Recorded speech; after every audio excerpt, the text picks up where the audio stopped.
तर मित्रांनो नमस्कार. सावळ्याची जणू सावली या मालिकेच्या आजच्या भागामध्ये खरंच ना खूप छान असा ट्विस्ट आपल्याला बघायला मिळणार आहे. आता ट्विस्ट असा असणार आहे, इकडे मात्र आता सावली त्या हॉस्पिटलमध्ये आलेली असते. तिनं मात्र असं ठरवलेलं असतं की मी आता माझ्या बाळाला इथे जन्म देणार आहे आणि विठुरायाने माझ्यासाठी ना हेच योग्य ठिकाण मला सापडवून दिलं आहे. मी माझ्या बाळाला इथे जन्म देऊ शकते, मला कोणी ना इथे शोधायला पण येणार नाही. ते गुंडांनी मात्र माझ्यावर हल्ला करायचा प्रयत्न केला होता, मात्र आता मी त्यांना पण चकांडी देऊन मी इकडं आले आहे, ते पण माझ्यापर्यंत येणार नाही. त्यानंतर सावली तिथे जाते. सगळेजण सावलीला आश्चर्याने म्हणू लागतं, कोण तू, कुठून आले आहे? तर सावली म्हणू लागते, हो मी आले तर आहे, माझं कोणीच नाही आहे आणि मी प्रेग्नंट आहे. मला माझ्या बाळाला जन्म द्यायचा आहे आणि माझा विठुरायानेच मला हा एक योग्य मार्ग दाखवून दिला आहे. त्याच्यामुळेच मी तुमच्याकडे आले आहे. देवासारखे तुम्ही मला धावून या आणि प्लीज मला इथं राहू द्या. त्यानंतर ते डॉक्टर पण हो म्हणतात. सावलीला मात्र त्यानंतर त्रास व्हायला सुरुवात होती. आता सावलीचे ना दिवस भरत आलेले असतात, कारण की मालिकेत लीप दाखवलेला आहे. आणि मग त्यानंतर सावलीला खूप त्रास होऊ लागतो. सावलीचं खूप पोटात दुखत असतं. त्यानंतर मग तिथल्या काही हाताखालच्या नर्स असतात, डॉक्टर असतात. सावली खूप मोठ्याने ओरडायला सुरुवात करते आणि मग त्यानंतर सावली मात्र 2 बाळांना जन्म देते. सावलीला जुळे मुलं होतात, एक मुलगी आणि एक मुलगा. त्यानंतर तिथल्या नर्स त्या तर खूप खुश होऊन जातात. खरंच बापरे, ही मुलगी किती छान आहे, हिनं तर डायरेक्टली जुळ्या मुलांना जन्म दिला आहे. डॉक्टर तर एवढे खुश होतात. डॉक्टर म्हणू लागतात की सावली अभिनंदन बरं का, तुला 2 जुळी मुलं झाले आहेत आणि खूप छान आहे बरं का, तुझ्यासारखेच दिसत आहे. एक मुलगा आहे आणि एक मुलगी आहे. आणि ते डॉक्टर साहेब मात्र सावलीकडे ते मुलं देतात. सावलीने जेव्हा त्यांना मांडीवर घेतलं तेव्हा सावलीला खूप छान वाटू लागतं. सावलीला भरून येतं तर सावली रडू पण लागते. पण डॉक्टर साहेब म्हणता, अरे सावली, आता तर छान बातमी भेटली आहे, छान जुळी मुलं पण झाली आहे, एक मुलगा झाला, एक मुलगी झाली आहे, आता सगळं गोड गोड व्हायला हवं, तर तू रडते का? त्यानंतर सावली म्हणू लागते, डॉक्टर साहेब काही नाही, जुन्या आठवणी मला न आठवल्या म्हणून मला थोडंसं रडायला आलं.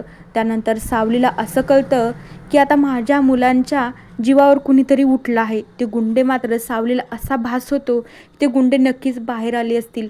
आणि मग जेव्हा सावली मात्र चमत्कार असा झाला की सावली जेव्हा बाळाला जन्म देते ना, तेव्हा मात्र त्या बाळाचा ओरडायचा आवाज सारंगला जसं का ऐकल्यासारखा वाटतो. याला तर विठुरायाचा चमत्कारच म्हणा.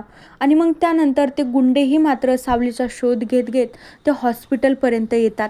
जेव्हा ते गुंडे त्या हॉस्पिटलपर्यंत आले ना, तेव्हा सावलीच्या लक्षात येतं की नाही, ज्या गुंड्यांनी मला किडनॅप केलं, माझ्या बाळाच्या जीवावर जे गुंडे उठले होते ना, ते गुंडे मात्र इथपर्यंत आलेच आहे, कारण की मला माझ्या बाळाच्या सेफ्टीसाठी मला ही चाहूल लागली आहे.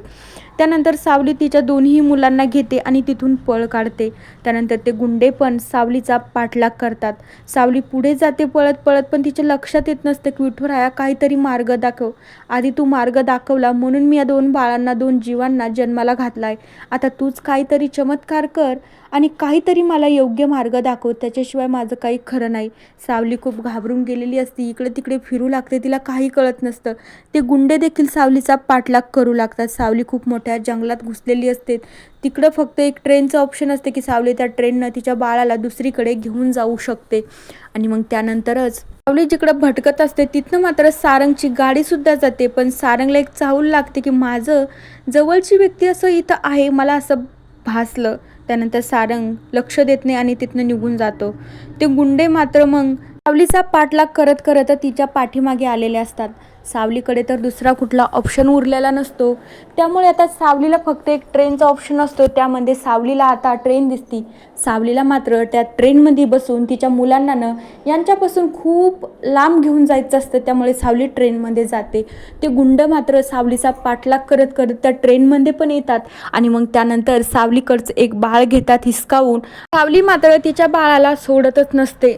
ते गुंडा खूप प्रयत्न करत असतात, पण सावली काय धीर सोडत नसती. त्यानंतर मग ते गुंडे भरपूर जण असतात. एक जण सावलीला पकडते, एक जण सावलीचं तोंड दाबतं, जेणेकरून सावली आवाज करू नये आणि कुणाला ऐकायला पण जाऊ नये. त्यानंतर ते गुंड मात्र सावलीच्या बाळाला घेतो आणि त्या ट्रेनमधून बाहेर येतो. आणि मग तेवढ्याच वेळामध्ये ट्रेन पण मात्र चालू होते. सावली खूप अस्वस्थ असते. सावली ट्रेनमधल्या एका मावशीला म्हणू लागते की मावशी बघा ना, तो गुंड माझं बाळ घेऊन गेला आहे, मी त्या बाळाची आई आहे. तुम्ही तरी समजू शकता मला कसं वाटत असेल. मी आता काय करू. सावली मात्र त्या ट्रेनमधून बाहेर निघण्याचा प्रयत्न करत असते. तर त्या मावशी म्हणू लागतं, अगं बाई तू का वेडी झाली आहेस का, ट्रेन चालू झाली आहे, तू जर आता ट्रेनमधून खाली जायचा प्रयत्न केला तर बाळ तर गेलं पण तुझा पण जीव जाईल.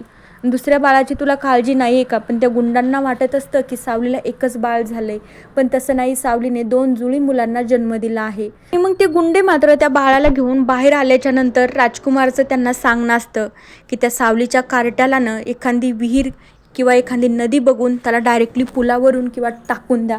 तो मुलगा न मला परत दिसला नाही पाहिजे, ते बाळ काहीही असो. त्यानंतर ते गुंडांनी मात्र राजकुमारचं बोलणं ऐकलं आणि मग एका ठिकाणी एका पुलावर घेऊन जात असतात. पुलावर घेऊन गेल्याच्या नंतर तो गुंड मात्र त्या बाळाला न खाली टाकण्याचा प्रयत्न करतो आणि मग तेवढ्याच वेळात सारंग तिथे येतो. सारंग बघू लागतो की हे मात्र काय करतात म्हणून. आणि मग तो गुंड म्हणू लागतो, अरे कोण आहे रे हा, आणि इकडे काय करतो. सारंग मात्र खाली उतरतो, त्या बाळाला वाचवतो. त्या गुंडांना पण खूप मारत असतो, त्या गुंडांना खूप घाळ करून टाकतो. त्या बाळाला उचलतो, गाडीमध्ये बसतो आणि खूप हसत हसत त्या बाळाकडे बघू लागतो. बघणारे विठुराया, माझी सावली पण प्रेग्नेंट आहे, माझ्या सावलीला पण असंच बाळ होईल ना रे, हे बाळ कुणाचं आहे आणि कुणाचं नाही. आणि मग त्यानंतर सारंगच्या लक्षात येतं की बाळाचा आवाज का येत नाही. सारंग घाबरून जातो, बाळ तर ठीक आहे पण बाळाचा आवाज का येत नाही मला कळत नाही. त्यानंतर आता सारंग असं ठरवतो की त्या बाळाला घेऊन विठुरायाकडे जात असतो आणि मग विठुराया पुढं वेड्यागत त्या बाळासाठी प्रार्थना करू लागतो. म्हणू लागतो, विठुराया मी तुझ्याकडे माझ्यासाठी आलोच नाही, मला तू काही देऊच नको, पण मात्र या बाळासाठी काहीतरी चमत्कार तू नक्की कर. त्या बाळासाठी सारंग मात्र विठुरायाकडे एवढी धडपड करू लागतो, म्हणू लागतो, विठुराया काहीतरी चमत्कार कर आणि या चिमुकल्या जीवाचा मला आवाज येऊ दे रे, याला ना काहीतरी झालंय वाटतं, बाळ तर किती गोंडस आहे पण याचा आवाज का येत नाही विठुराया. सारंग खूप रडत रडत विठुरायाकडे प्रार्थना करू लागतो. तर मित्रांनो, उद्याच्या भागात आपण नक्की बघूया, खूप छान असा ट्विस्ट असणार आहे. आता सावलीकडे जी आहे तर मात्र मुलगा आहे आणि सारंगकडे जी आलेली आहे ती एक मुलगी आहे. आता या दोघांचे नावं आपण नक्की नेक्स्ट एपिसोडमध्ये बघूया. तोपर्यंत या मालिकेच्या पुढील भागांच्या अपडेट्ससाठी चॅनलला सबस्क्राईब करा. So bye.